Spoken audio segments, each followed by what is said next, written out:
دوستو جیسا کہ آپ جانتے ہیں ہم انسانی حقوق کی تعریف پر بات کر رہے ہیں اور انسانی حقوق کون کون سے ہوتے ہیں ان پر ہماری بات چیت جاری ہے۔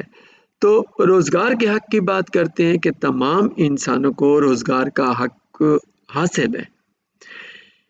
تو آرٹیکل 23 ہے universal declaration of human right کا، یہ کہتا ہے کہ ہر شخص کو کام کاج، روزگار کے آزادانہ انتخاب، کام کاج کے مناسب و معقول شرائط اور بے روزگاری کے خلاف تحفظ کا حق ہے۔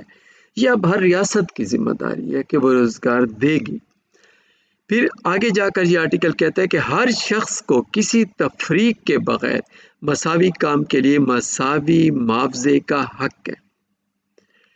ہر شخص جو کام کرتا ہے وہ ایسے مناسب و معقول معاوضے کا حق رکھتا ہے جو خود اس کے اور اس کے اہل و عیال کے لیے باعزت زندگی کا ضامن ہو، اور جس میں اگر ضروری ہو تو معاشرتی تحفظ کے دوسرے ذریعوں سے اضافہ کیا جائے۔ یہ ہو گیا آرٹیکل 23 جو روزگار کے حق کی بات کرتا ہے۔ آگے دیکھیں آرٹیکل 24 بھی اس پر بات کر رہے روزگار کے حق کی کہ ہر شخص کو آرام اور فرصت کا حق ہے، جس میں کام کے گھنٹوں کی حد بندی اور تنخواہ کے علاوہ مقررہ وقفوں کے ساتھ تعطیلات بھی شامل ہے۔ تو چھٹیوں کا بھی رائٹ ہے، یہ نہیں کہ اس سے ہر وقت آپ نے کام لینا ہے۔ معیار زندگی کا حق آرٹیکل 25 ہے UDHR کا، ہر شخص کو اپنی اور اپنے اہل و عیال کی صحت اور فلاح و بہبود کے لیے مناسب معیار زندگی کا حق ہے۔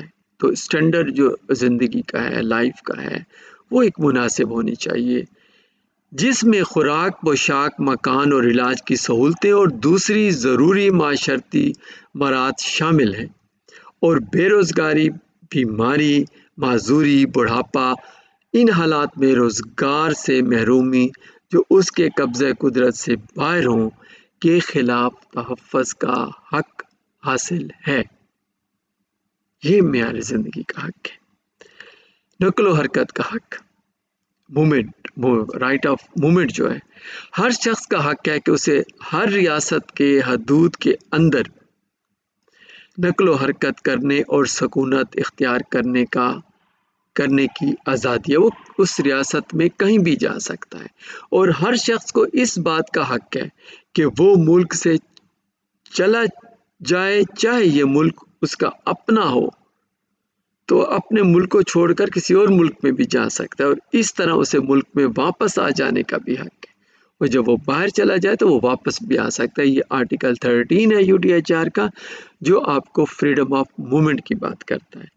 پھر دیکھیں پناہ کا حق جو اسائلم کا رائٹ ہے، جو اس سے ریلیٹ بھی کر رہا ہے، آرٹیکل 14 ہے UDHR کا، ہر شخص کو اظہار ثانی سے دوسرے ملکوں میں پناہ ڈھونڈنے اور پناہ مل جائے تو اس سے فائدہ اٹھانے کا حق ہے۔ اگر ایک ملک میں حالات ایسے ہیں کہ وہاں نہیں رہا جا سکتا تو وہ دوسرے ملک میں چلا جائے، اور اس ریاست پر بھی لازم ہے کہ وہ اسے پناہ دے۔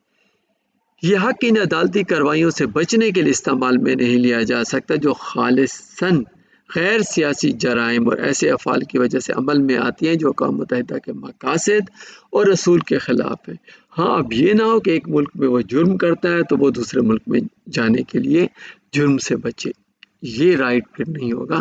ایکچولی اسائلم کا رائٹ ہے اس کے پاس۔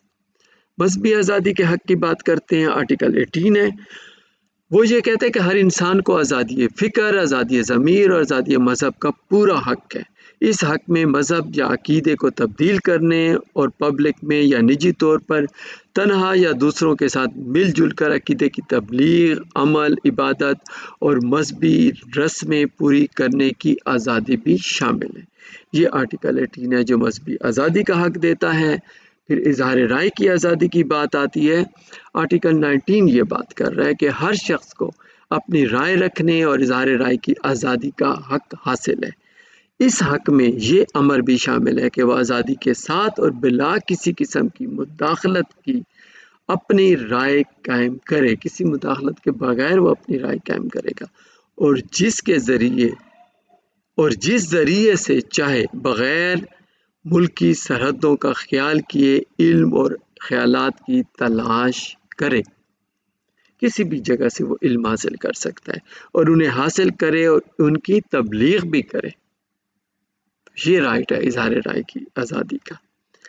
اپنی اگلی ویڈیو میں ہم ووٹ اور الیکشن میں حصہ لینے کے حق کی بات کریں گے، اجتماع کے حق کی بات کریں گے، انجمنیں قائم کرنے کے حق کی بات کریں گے اور تعلیم کے حق کی بات کریں گے.